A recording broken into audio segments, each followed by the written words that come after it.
Hello दोस्तों। क्या हाल चाल? कैसे चल रही है आप लोग की पढ़ाई? सीजीएल 2026 का एग्जाम काफी नजदीक आ चुका है और ऐसे में आप लोग की तैयारी भी काफी जोर शोर से चल रही होगी। तो आज मैं आप लोग के साथ कुछ एग्जाम के बारे में डिस्कशन करने आया हूँ। सीजीएल का एग्जाम जो प्री का एग्जाम है मोस्ट प्रोबेबली सितंबर में हो सकता है। अब एग्जाम में कैसे क्वेश्चंस अटेम्प्ट करने हैं, अभी जो बाकी दिन है उसमें हम क्या कर सकते हैं, इसके बारे में थोड़ा डिस्कशन करेंगे आज।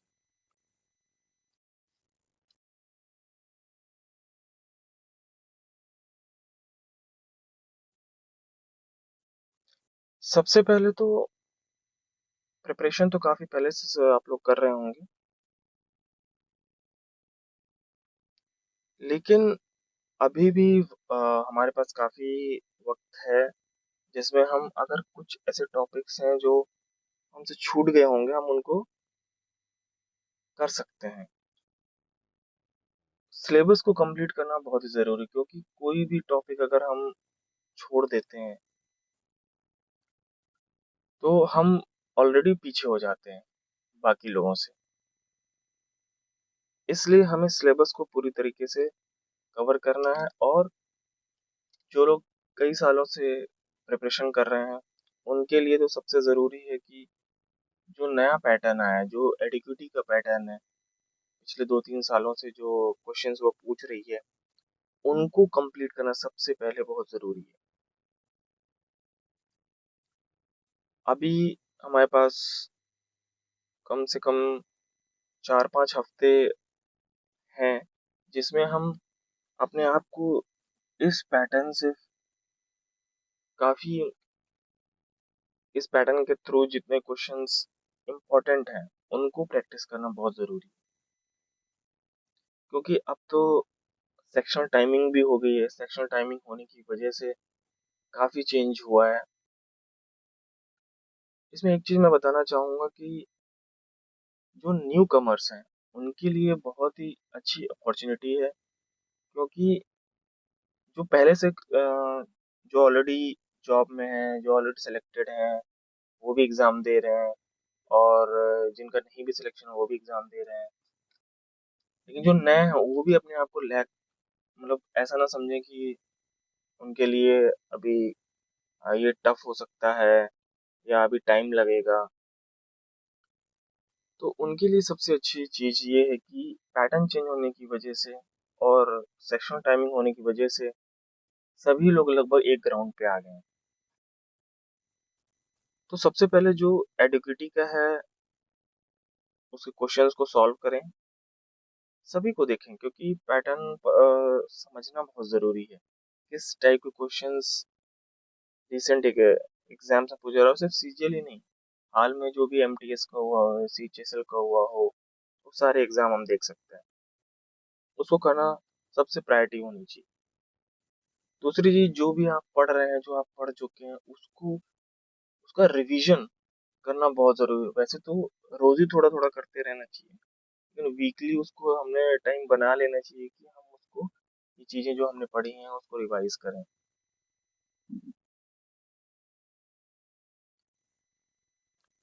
अब डेली प्लान क्या हो सकता है कि हम कम से कम जो भी कॉन्सेप्ट्स हैं, लाइक क्वांट में है, रीजनिंग में है, उसका ब्रशअप करना, उसको रिवाइज करना जरूरी है। क्योंकि टाइम के साथ साथ हमें उस समय तो समझ में आ जाता है, लेकिन जैसे जैसे टाइम आगे जाता रहता है, हम वो चीज़ अगर रिवाइज नहीं करेंगे तो धीरे धीरे वो हमारे दिमाग से फेड होने लगता है।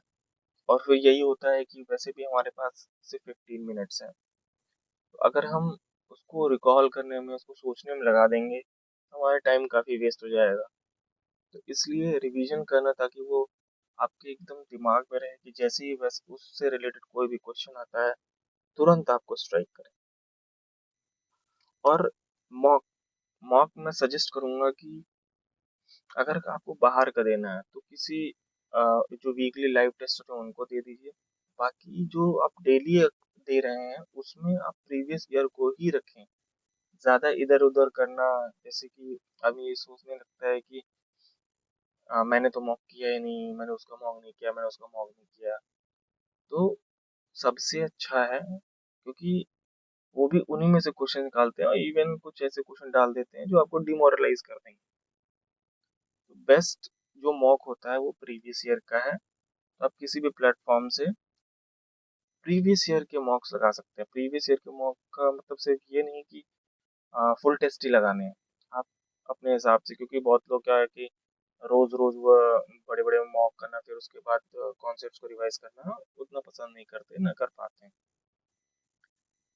तो उसको आप सेक्शनल में कर सकते हैं, सेक्शनल मॉक दे सकते हैं। जो आपको लगता है कि वीक है उसको दें, सभी को देने की जरूरत नहीं है। अगर देना भी है तो थोड़ा टाइम गैप में। फिर उसके बाद उसकी जो मॉक आपने दिया है, सिर्फ देना ही इम्पोर्टेंट नहीं है, उसको देखना है कि कहाँ मिस्टेक हुई है, कहाँ कहाँ मिस्टेक हुई है। तो ये भी एक इम्पोर्टेंट पार्ट है। उस क्वेश्चंस को या तो अगर फोन से दे रहे हैं तो आप स्क्रीनशॉट ले लीजिए, आप कहीं नोट डाउन कर सकते हैं तो नोट डाउन कर लीजिए। कुछ लोग नोट डाउन कर लेते हैं अच्छे से, कुछ लोग फोन में अपने आप स्क्रीनशॉट लेकर के रिवीजन करते हैं। तो जैसे भी आपको सही लगे उस तरीके से आप कर सकते हैं। लेकिन लास्ट में हमारे पास शॉर्ट नोट्स जो बहुत ही कुछ पेजेस के हों, जो मतलब एकदम हम लास्ट मोमेंट हम उसको रिवाइज कर सकें, वैसे नोट्स बना लेने चाहिए। और हर रोज भी, जैसे वीकली हमें रिवीजन करना है वो तो करना ही है, लेकिन कुछ ऐसी चीजें हैं जो हमें डेली रिवाइज करना चाहिए।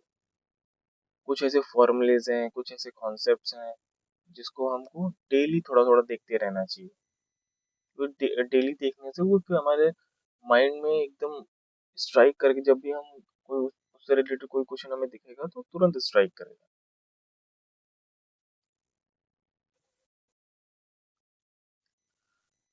अब आते हैं एक मेथड।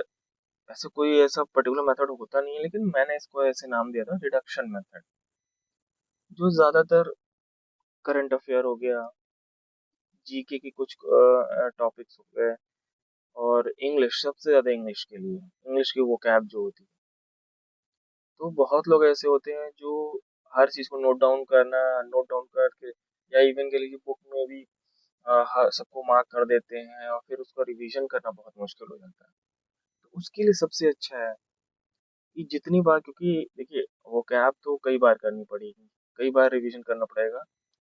तो बुक्स जो भी आपने प्रीवियस ईयर की है, जो आपके पास है, लाइक ब्लैक बुक है, उसमें जैसे मैंने ब्लैक बुक से किया था तो मुझे काफ़ी हेल्प मिली थी इससे। तो मैं क्या करता था कि जब एक बार मैंने उसको पढ़ा, तो कुछ तो बहुत ही आसान रहते जो हमें पता रहते हैं, तो हम उसको मार्क नहीं करते। फिर हमने वो एक बार कर लिया पूरी वो कैप को, फिर जब भी हम उसको दोबारा कर रहे हैं, जब भी हम उसको दोबारा कर रहे हैं, तो या तो कोई डिफरेंट साइन का यूज करिए, या डिफरेंट पेन के कलर को यूज कर सकते हैं। कि अब जो प्रीवियस कलर हमने यूज किया था उसमें से जो हम नया कलर अब यूज कर रहे हैं, सिर्फ नए कलर के क्वेश्चन को हम अगली टाइम, नेक्स्ट टाइम हमें सिर्फ उसी को रिवीजन कर। इससे क्या होगा कि हमारा हमारे दिमाग को ये भी पता चल रहा है कि ये क्वेश्चन मुझे अब याद हो गया, ये अब मेरे दिमाग में है। दूसरी चीज, दूसरा फायदा ये है कि टाइम बहुत कम लगेगा, टाइम बहुत कम लगेगा। इससे हम बहुत जल्दी लास्ट में, जैसे जैसे जब हम 4-5 बार इसको रिवाइज कर लेंगे, तो लास्ट में हमारे पास बहुत ही कम टाइम में हम पूरा रिवीजन कर सकते हैं। ऐसे ही करंट अफेयर के लिए, करंट अफेयर के लिए अगर आपने वन लाइनर यूज कर रहे हैं, वन लाइनर यूज कर रहे हैं, तो उसके लिए भी सिमिलर वही मेथड होगा कि हम दोबारा उसको, हमें रिवीजन करने में बहुत ही ज्यादा आसानी होगी। तो रिडक्शन मेथड काफी हेल्पफुल होता है। मैंने जब अपनी प्रिपरेशन की थी तो उसमें काफी इसका यूज किया था, जिससे मुझे काफी बेनिफिट मिला था एग्जाम टाइम में।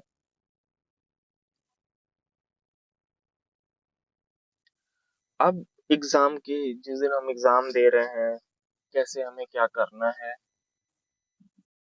किस चीज पे हमें ज्यादा फोकस करना है, तो सबसे बड़ी चीज होती है कि एक्यूरेसी को मेंटेन रखना।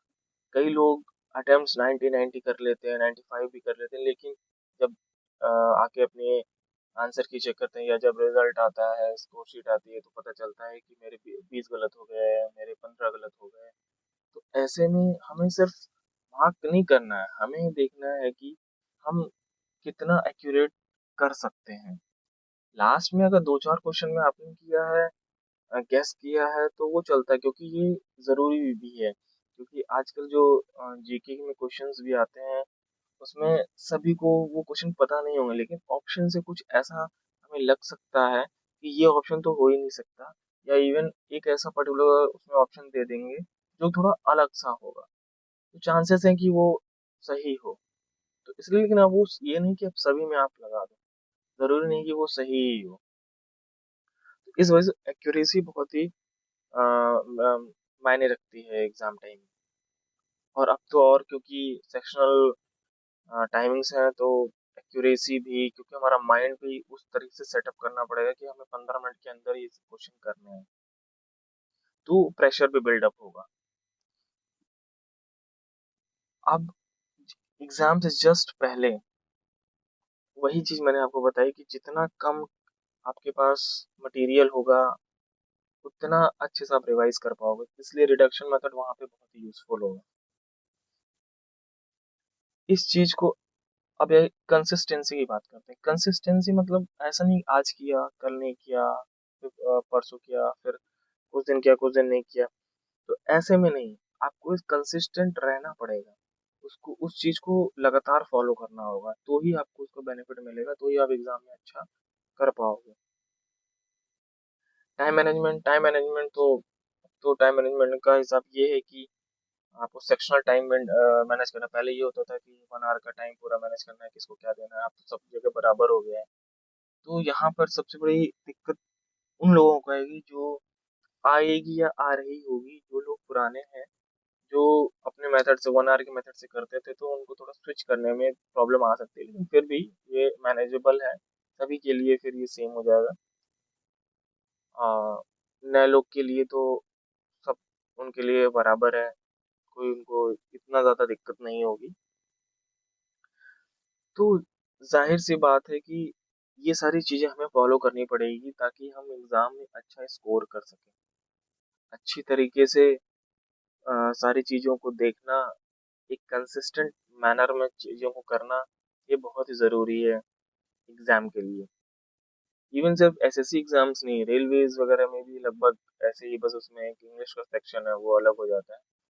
तो आप इस चीज को हर जगह फॉलो कर सकते हैं। एग्जाम नजदीक है, इस चीज को फॉलो करना, और नई चीजों में ना जाना, पुरानी चीजें जो आपके पास है उसी को अच्छे तरीके से रिवाइज करना, प्रैक्टिस करना, यही चीज आपको एग्जाम में अच्छा स्कोर दिलाएगी। तो दोस्तों, इस वीडियो में हम इन्हीं चीजों पे बात करते हैं। आगे कोई नई चीज होगी उसके लिए हम नेक्स्ट वीडियो में बात करेंगे।